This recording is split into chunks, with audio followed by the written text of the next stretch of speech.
Bonjour à toutes et à toutes.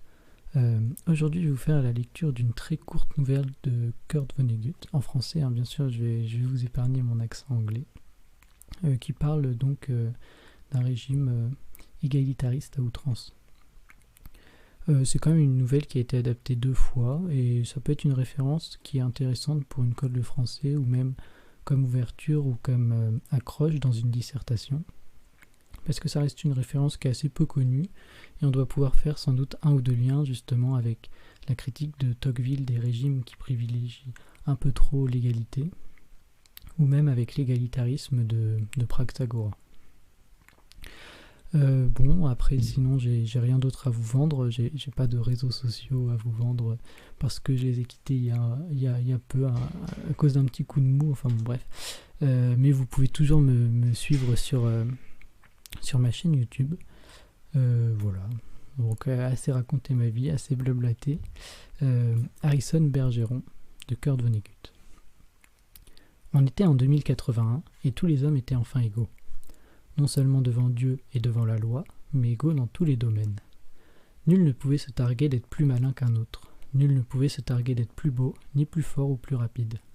Cet état de choses était dû aux amendements 211, 212 et 213 de la Constitution, et aussi à l'inlassable vigilance des agents du directeur général aux handicaps des États-Unis. Il y avait bien encore quelques petits détails gênants. Par exemple, le mois d'avril n'était plus le printemps, et cela montait au cerveau des gens. Et ce fut par ce mois humide et froid que les ADGH emmenèrent Harrison, le fils de George et Hazel Bergeron. Il avait alors 14 ans. C'était un épisode bien tragique, mais George et Hazel, en fait, n'y pensaient guère. Hazel avait une intelligence parfaitement normale, ce qui voulait dire qu'elle ne pouvait penser à une chose ou à une autre que par à coup. Quant à George, comme son intelligence était nettement au-dessus de la normale, il portait à l'oreille un petit handicap sous forme de récepteur radio que la loi ne lui permettait pas d'ôter.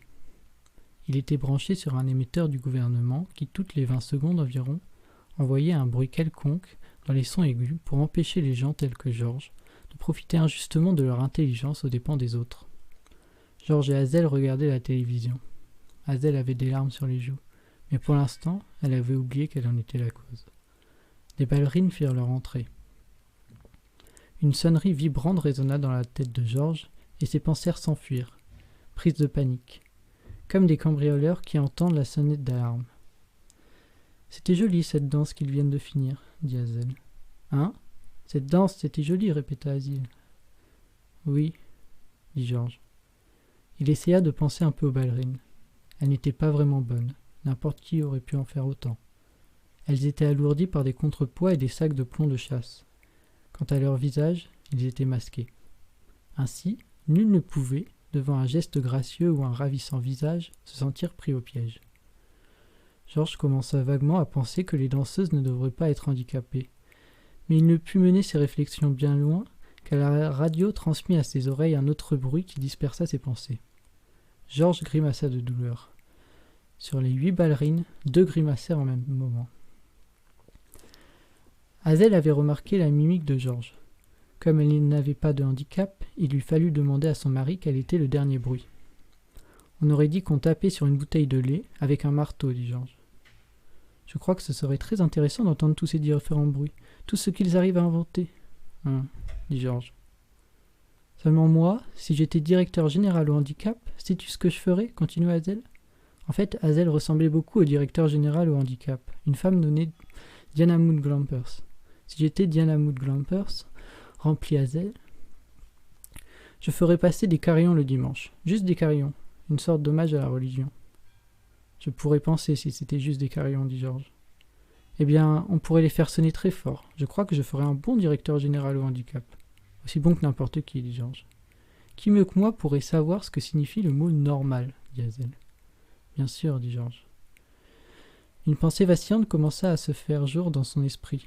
Il s'agissait de son fils Harrison, qui lui n'était pas normal et qui était maintenu en prison. Mais une salve de 21 coups de canon dans sa tête arrêta le cours de ses pensées. « Dis donc, reprit Hazel, c'était assourdissant cette fois, n'est-ce pas ?» C'était tellement assourdissant que George en était pâle et tremblant, et qu'il avait les yeux rouges et pleins de larmes. Sur les 8 ballerines, 2 s'étaient écroulées au sol sur le sol du studio, et se tenait sur les tempes. « Tu as l'air fatigué brusquement, dit Hazel. Tu devrais t'étendre sur ce divan et soutenir ton handicap de plomb sur les oreillers, mon chéri. » Elle parlait des 20 kilos de plomb qui étaient fixés dans un sac de toile autour du cou de Georges. « Oui, va donc reposer ce sac un petit moment. Je ne vois aucun inconvénient à ce que nous ne soyons pas égaux pendant quelques instants. » De ses deux mains, Georges soupesa le sac. « Ça n'a pas d'importance, dit-il. Je ne m'en aperçois plus. Ça fait partie de moi-même. Je suis vraiment fatigué ces temps-ci. Épuisé, je devrais dire, reprit Hazel. S'il y avait moyen de percer un trou dans le bas du sac pour retirer quelques plombs, juste quelques-uns. 2 ans de prison et $2000 d'amende pour chaque plomb ôté, dit Georges. Je trouve que ça ne vaut pas la chandelle. Si tu pouvais en enlever quelques-uns quand tu reviens de ton travail, je veux dire, après tout, tu n'entres en compétition avec personne ici. Tu ne fais rien.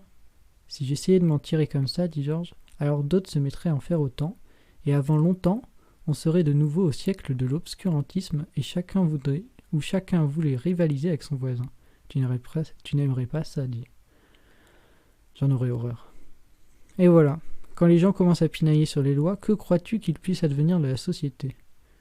Si Hazel n'avait pas trouvé de réponse à la question de Georges, lui-même n'aurait pu en fournir, car un bruit de sirène lui vrilla soudain la cervelle.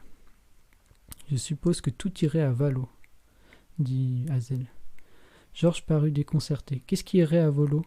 La société, dit Hazel avec une hésitation. C'était bien ça que tu disais ? Qui sait, dit Georges. Le programme de télévision fut soudain interrompu pour donner le bulletin d'information. Tout d'abord, on ne sut pas très bien de quoi il était question, car le présentateur, comme tous ses confrères, avait une sérieuse difficulté de parole. Pendant une demi-minute, très excité, il essaya de lire. « Mesdemoiselles, mesdames, messieurs ?» À la fin, il y renonça et tendit le papier à une ballerine pour qu'elle le lise. « C'est très bien, dit Hazel, il a essayé. C'est ça qui est important, il a essayé de faire de son mieux avec ce que Dieu lui a donné. Il devrait avoir de l'avancement pour avoir fait tant d'efforts. »« Mesdames, mesdemoiselles, messieurs, dit la ballerine, lisant le bulletin. Elle devait être d'une beauté extraordinaire, car le masque qu'elle portait était hideux. Et il était facile de constater qu'elle était la plus robuste et la plus gracieuse de toutes les danseuses, car ses sacs de handicap étaient aussi gros que ceux portés par des hommes de 100 kilos. Et il lui fallut s'excuser pour sa voix. En effet, c'était vraiment injuste qu'une femme puisse se servir d'une voix pareille. C'était une mélodie chaude, lumineuse, au rythme enchanteur. « Excusez-moi, dit-elle, et elle recommença, enlaidissant sa voix jusqu'à rendre impossible toute impression de supériorité. « Harrison Bergeron, reprit-elle, en un croassement rauque et saccadé, âgé de 14 ans, vient de s'échapper de prison. Il est soupçonné d'avoir comploté pour essayer de renverser le gouvernement. C'est un génie et un athlète. Il est sous-handicapé et extrêmement dangereux. » Une photo de Harrison, prise par les services de police, fut projetée sur l'écran. D'abord la tête en bas, puis d'un côté, puis encore la tête en bas, et enfin dans le bon sens. La photo montrait Harrison en pied sur fond divisé en mètres et en centimètres. Il mesurait exactement 2,10 m. Pour le reste, Harrison n'était rien de moins qu'un assemblage de ferronneries. Jamais personne n'avait porté plus de handicap. On lui avait opposé tous les obstacles possibles au fur et à mesure de sa croissance, et il les avait franchis tous, avant même que les ADGH aient pu en imaginer d'autres. Au lieu d'avoir un petit récepteur radio dans l'oreille comme handicap mental, il portait d'énormes écouteurs, et par surcroît, des lunettes aux verres énormes et ondulés. Ces lunettes n'étaient pas seulement conçues pour le rendre à moitié aveugle, mais pour lui donner des maux de tête abrutissants. Il était bardé de métal. Habituellement, il y avait une certaine symétrie, une netteté toute militaire dans la disposition des handicaps inventés pour les individus particulièrement forts. Mais Harrison, lui, était un tas de ferraille ambulant. Dans cette course qu'est la vie, Harrison traînait plus de 150 kilos. Et pour l'enlaidir, les ADGH le forçaient à porter tout le temps un faux nez en caoutchouc, énorme et rouge, à se raser les sourcils et à recouvrir d'une pellicule noire et proéminente quelques-unes des belles dents blanches et régulières. Si vous voyez ce jeune homme, continuait la ballerine, surtout n'essayez pas de discuter avec lui. N'essayez pas, je le répète. Il y eut un terrible craquement d'une porte qu'on arrache de ses gonds. Des hurlements et des gémissements de consternation s'élevèrent dans le studio de télévision. La photo de Harrison Bergeron sautait dans tous les sens sur l'écran comme mue par un tremblement de terre. Georges Bergeron identifia immédiatement l'origine du séisme. Et cela ne lui fut pas difficile car sa propre demeure avait été plus d'une fois secouée au rythme du même cataclysme. « Grand Dieu !» dit-il, « ce doit être Harrison. » Mais le bruit d'une collision d'automobile résonna dans sa tête et au moment où il comprenait, L'idée fut balayée.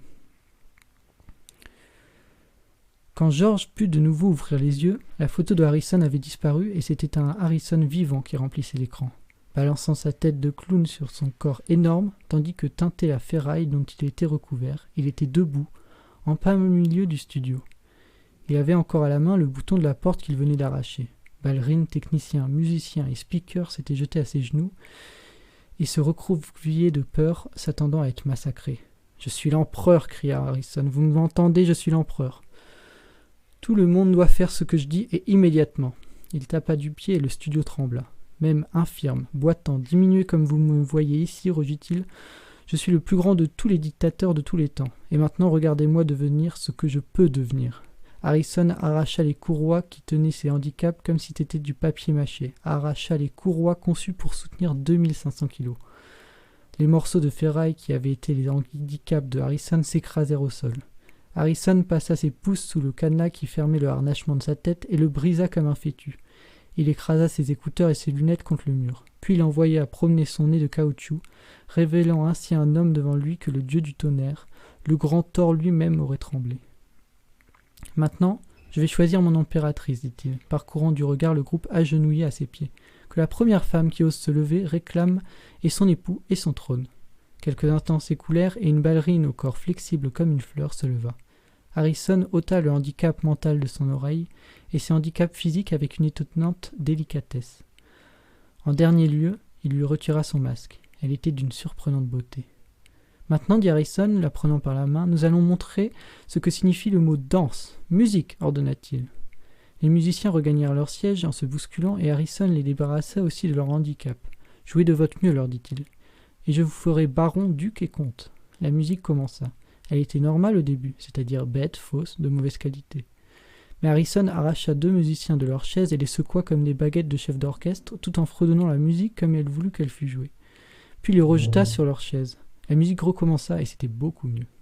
Harrison et son impératrice se contentèrent d'abord d'écouter la musique pendant quelques instants, d'écouter gravement comme s'ils accordaient leur cœur à son rythme. Puis ils se haussèrent sur la pointe des pieds et Harrison entoura de ses grandes mains la taille minuscule de la jeune fille, la faisant prendre conscience de cette légèreté qui allait être la sienne. Enfin, dans une explosion de joie et de grâce, ils bondirent en air.